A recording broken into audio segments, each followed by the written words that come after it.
Ал міне ағайын, Өскемен қаласы. Келдік, қызықшылығымызды көрдік, қаланы азды көпті араладық, демалдық. Енді такси тапсырыс бердік, сөйтіп Қатонқарайға жолға шығамыз. 5 сағаттық жол, жолда әдем көріністер, серпантин, күнбағыстың алаңы, барлығын бірге көріп тамашалайтын боламыз. Қатонқарайға келетін болсаңыздар, Өскеменге келгеннен кейін міндетті түрде алдын ала такси тапсырыс беріп дайындап қою керек. Өйткені қазір маусымның кезі, такси деген жетіспей жатыр. Сол себепті де алдын ала дайын болу керек. Және квартираға тапсырыс берсеңіздер де алдын ала дайын болу керек. Қонақ үйге тапсырыс берсеңіздер де, өйткені жаз айында мұнда маусым басылады, адам көп келеді. Бәріне дайын болу керек қой. Әсіресе жанар жағармайға дайын болу керек. Бізбен бірге болыңыздар.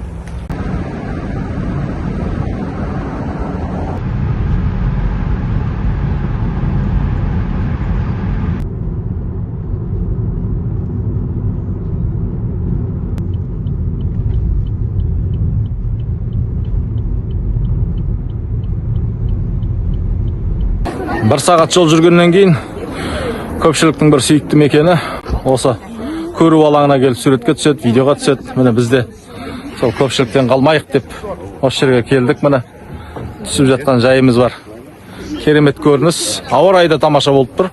Бұлттанып, қоңыр салқын, түн салқын болды. Міне ғажап. Алтайдың төрі керемет. Ұлы түркінің алтын мекені, алтын бесігі Қатонқарайға жолға шықтық.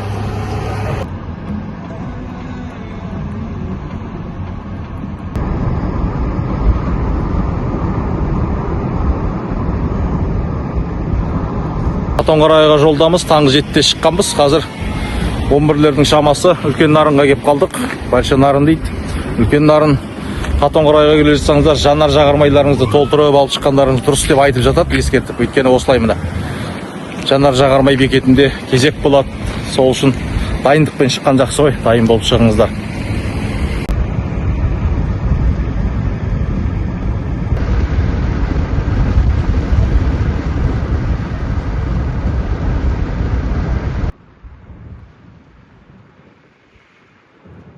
Ал ағайын, жеттік Қатонқарайға.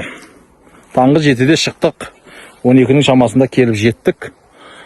Қатонқарай мемлекеттік ұлттық табиғи паркіне қарасты Алтай филиалы бар. Сол Алтай филиалының сад учаскесі Сарымсақты соқпағы дейді.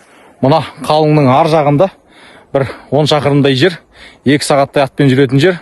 Сол жерде керемет сарқама бар. Сарқаманың жартасының беткейінде сәукеле немесе жаңа кимешек киген бір адамның бейнесі көрініп тұрады. Әйел затыма оны ертең сарқамаға барғанда көрсетеміз. Мынандай ағаш үй салып қойған керемет. Мынаның моншасы бар, қонақ жайы бар. Өте керемет. Ауласы тап-таза. Қараңыздар, қандай табиғаттың отаны. Бүкіл жағдай жасалған. Монша бар, асхана бар, отын бар, тамақ істейтін орын бар. Барлығын басында қарап жүретін адамы бар. Үй керемет жағдайда. Тап-таза ағаш үй. Адам басына 4 мен 5 мыңның арасында 4300 бірдеңе теңге ғой деймін, қателесуім де мүмкін. Студенттерге бөлек баға, оқушыларға бөлек баға, үлкендерге бөлек баға, сондай бағалары бар. Өте керемет. Қараңыздаршы, мына жақта район, аудан орталығы. Осы қоршаған ортада, орманның алқаптың ортасында керемет міне осындай көрініс бар. Киіз үй тұр ана. Сол жерде монша бар, тамақ істейтін жер бар. Осындай бір ғажап дүние өзі. Қатонқарайға келсеңіздер, қонақ үй іздеудің керегі жоқ. Осы ұлттық парктың сад учаскесі Сарымсақтың соқпағы. Осында керемет демалыс ұйымдастыруға болады. Міне ошақтың орны бар, ошақханасы бар. Сарқырап жатқан бұлақтың суы.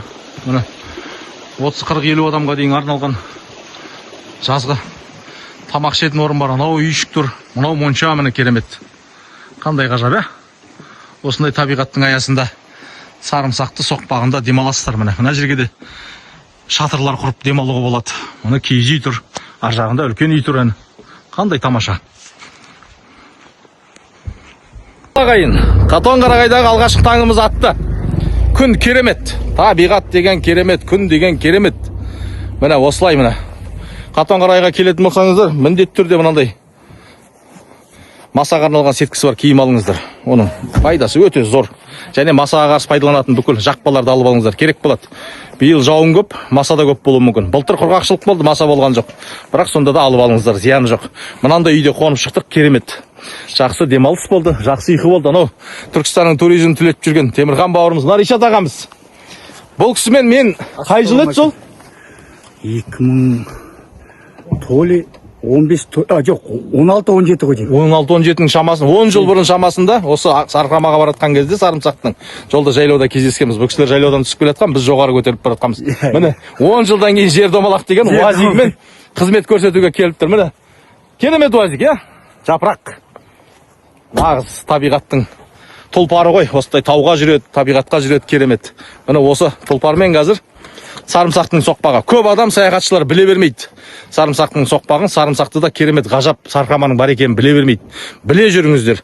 Қатонқарағай ауданына келген кезде, аудан орталығына көпірге жетер бересте Қаратай батырдың ескерткіші тұр. Сол Қаратай батырдың ескерткішінен топырақ жолға оңға қарай түсіп кетсеңіздер, бір 2 шақырымнан кейін алдарыңыздан сад учаскесі Сарымсақты соқпағы деген үлкен тақтайша жазу шығады. Сол жерде осындай қонатын үйлер бар, монша бар, киіз үй бар. Осы жерге келіп қонсаңыздар, осы жерге арнайы мамандарға айту арқылы мінетін ат алдыруға болады, мінетін уазик алдыруға болады. Қаржысын төлеп, барлығы қызмет ақылы. Туризмге қаржы түсу керек бұл жерге. Сол мамандарды пайдалану арқылы Сарымсақ соқпағына 2 сағат атпен жүріп шығасыздар. 2 сағаттан кейін Сарқамаға жетіп, кереметті көріп, қайтадан қайтып келесіздер. Сөйтіп, ары қарай жолдарын жалғастыра бересіздер. Біз бүгін Сарымсақ соқпағына барып аман есен келсек, келгеннен кейін Аршатқа қарай жол жүреміз. Бізбен бірге болыңыздар. Кереметтің көкесі енді басталып жатыр. Жырғалап, теңселіп, уазикпен жолға шықтық. Ришат ағамыз бастаған темір тұлпардың тізгіні. Осындай көлікпен таулы тасты аймақтарды аралаған қандай ғажап, барлық жағдайға дайын жүресің. Кеттік міне.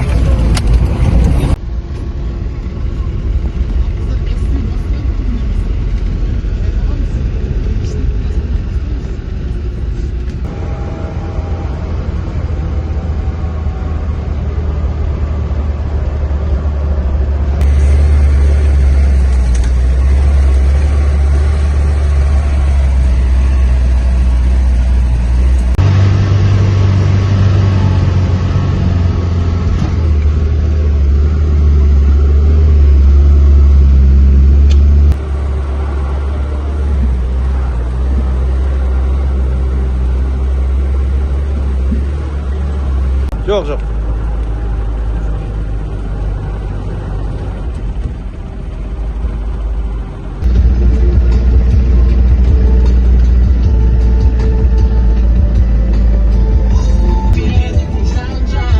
Ол мына инспектор мамандар. Қатонқарағай мемлекеттік ұлттық табиғи паркі. Әдемі көрінісі. Осылай жүресің міне.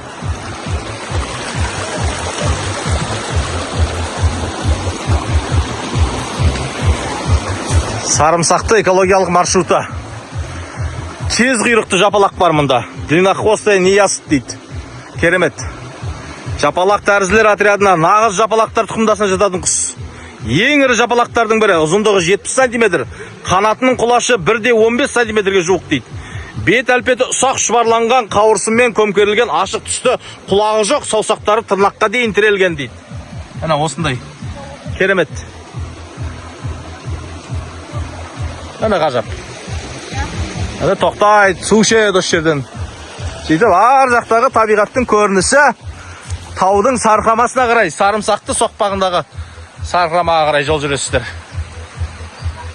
Самарбұлақ деген жер. Керемет. Самарбұлақтың табиғаты, көркі өзгеше ғой.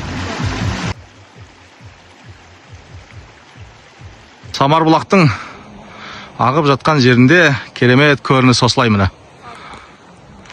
Сарымсақтың соқпағында Сарқаман, таудың етегінде. Шошақ таудың астына барамыз. Ол жерде керемет жайлау көрініс болады.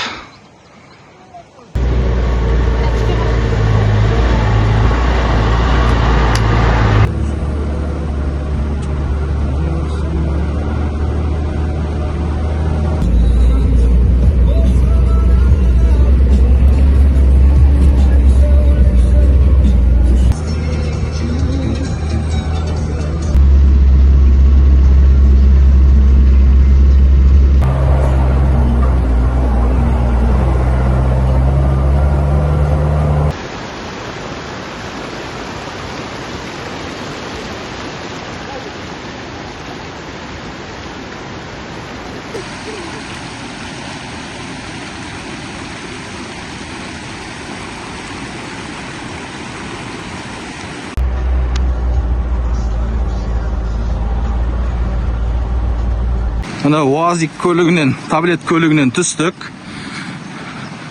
Жарты сағаттан асты жаяу келе жатырмыз. Керемет көрініс. Сарқырама анау тұста. Әлі 1 сағаттай жол жүреміз. Сол үшін таңғы 7-ге шақыру керек екен көлікті. Сөйтіп ертелеу 9-дарда келіп, осы жерге көлік тоқтайтын жерге тоқтап, түсіп жаяулатып жүріп бару керек. 1,5 сағат, 2 сағаттың көлемінде жаяу жүресіздер. Өйткені мына табиғатты видеоға түсіру керек, көру керек. Әдемнің бәрін көру үшін уақыт кетеді. Сөйтіп осылай жүріп отырасыздар.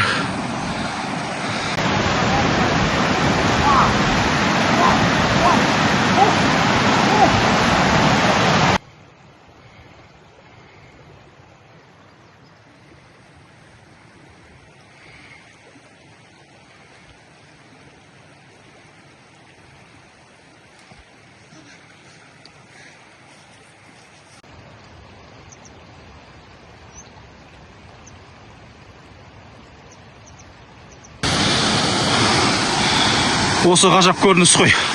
Еліктіріп, ерітіп, өзіне тартап та тұрады. Қандай ғажап мекен, ә? Жартастағы бейнені қараңыздар. Бір аңыз сұрап тұр ғой бұл бейне. Суреттеу керек, әспеттеу керек. Керемет қылып келетін саяхатшыларға бір аңыз әңгімені айту керек. Не деп қойсақ екен, бұл жерде? Сарымсақтың сарқырамасы дейді, бірақ бір атау қою керек болып тұр. Жартастағы бейнеге байланысты жартас сарқырамасы ма, немесе бейне сарқырамасы ма? Қара кемпір сарқырамасы ма? Бірдеңе деп қою керек қой.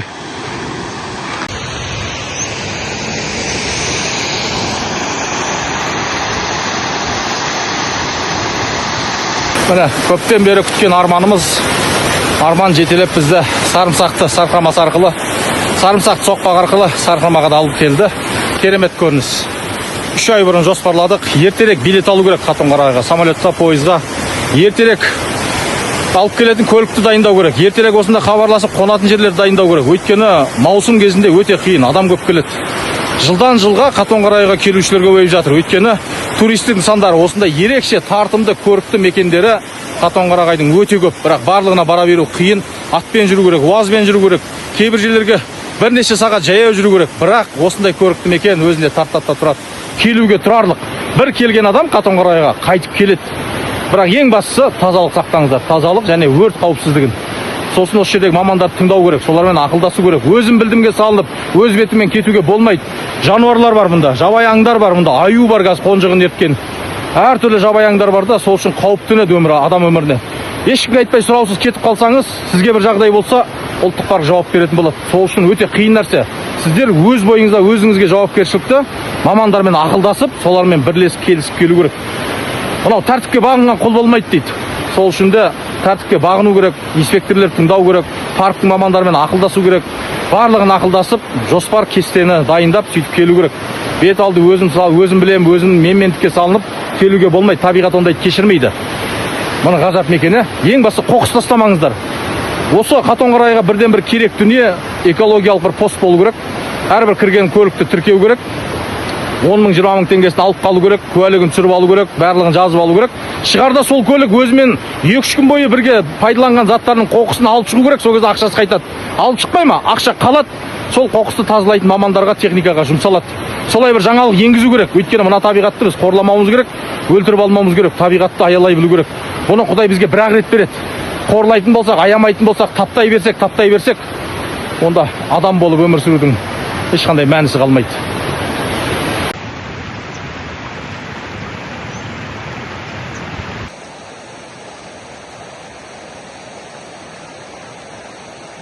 Приехали? Из Чехии. С Чехии. Сколько лет приезжаете? 4 года уже. 4 года. А сейчас сюда на сколько дней едете? 10 дней. 10 дней. Как вам природа? Нравится, очень нравится, красота везде. Почему не отдыхаете в Швейцарии? Потому что Швейцария дорого. Дорого. А Столько денег у меня нету, чтобы я... Вот Возможно... места? А? Кроме Швейцарии такие места есть в Европе? В Европе, ну да, ну такие места, да. Ага. Но я еще в Киргизию заезжаю, ну там Ледники большой горы, это уже в Европе нет. В следующий год опять приедете, да?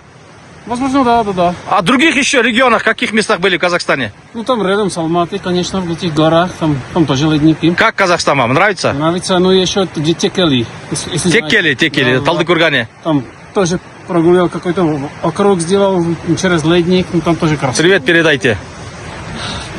Как вас зовут? Лукаш. Лукаш из Чехии, да? Да. Ой, спасибо. Спасибо вам большое. Не за что.